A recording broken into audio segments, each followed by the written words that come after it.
right, this is going to be the instructional video for push-ups. I'll start with a standard push-up with some modifications, and then I'll also show you two other versions that are really great if you want some different challenges. So to start with our standard push-up, we are going to want arms and hands about shoulder width apart when you're down on the ground. The other thing is to really pull those abs in tight. We want our back as straight as possible when we're doing our push-ups, and then we'll go from there. Other thing to remember, chest to ground, as chest as low to the ground as possible. Kind of similar to squats. If your range of motion is half of an inch, it doesn't really count.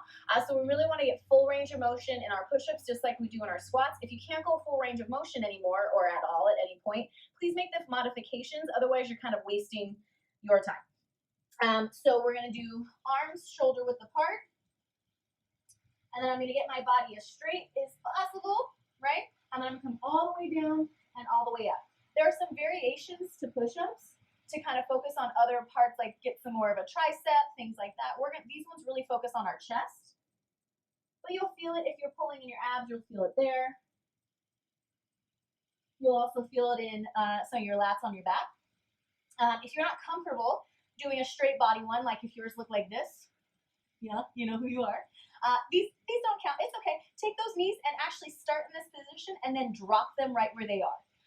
Some people with their knees, they just throw their knees down, but you still want the part of your body that's not on the ground nice and straight and tall.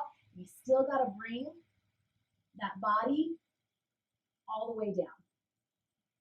So chest all the way to the ground. You want your head neutral, which means it kind of just where it would naturally sit. You don't want it down. You don't want to be looking up, just in line with your spine. Okay, so those are our push-ups. Couple more like so. Good to go? Okay. Our next modification is an incline push-up. An incline push-up is good if you're not ready for a standard push-up with your legs all the way up. If you're finding that you need your knees on the ground, this is a great modification as well to go with that one. So with an incline one, you'll need a chair or a bench, anything that's really stable that you can put your arms on. You don't want it too high off the ground, so you don't want like a table. It's probably a little bit too high. A chair is usually perfect. This chair that I'm going to use isn't perfect. It's not quite wide enough. Sometimes you need a little bit of a wider chair, which is why sometimes benches work well, but we'll make do.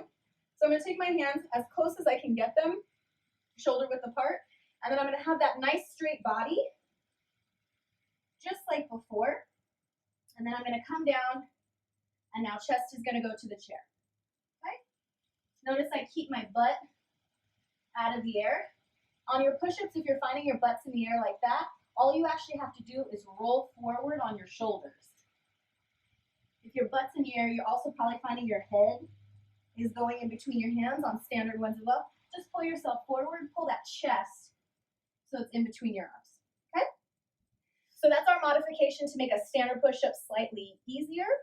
The third modification to make the standard push-up slightly harder is decline. I'm going to use the chair and actually just turn the other direction. So same things are going to apply. I'm going to keep a nice straight body. My chest is going to hit the floor. I'm going to keep my chest in between my arms, not my head, to keep my butt out of the air. And yeah, but this time my feet will be in the air instead of my hands. These ones are always really graceful when you're trying to get ready. So hands shoulder width apart. I'm going to get myself all together, get myself in my good position, and then down and up, down and up, holding everything nice and tight. Okay? So those are our three variations of our push-ups, and just like everything else, try them in front of a mirror, give them a check, make sure you're doing it right.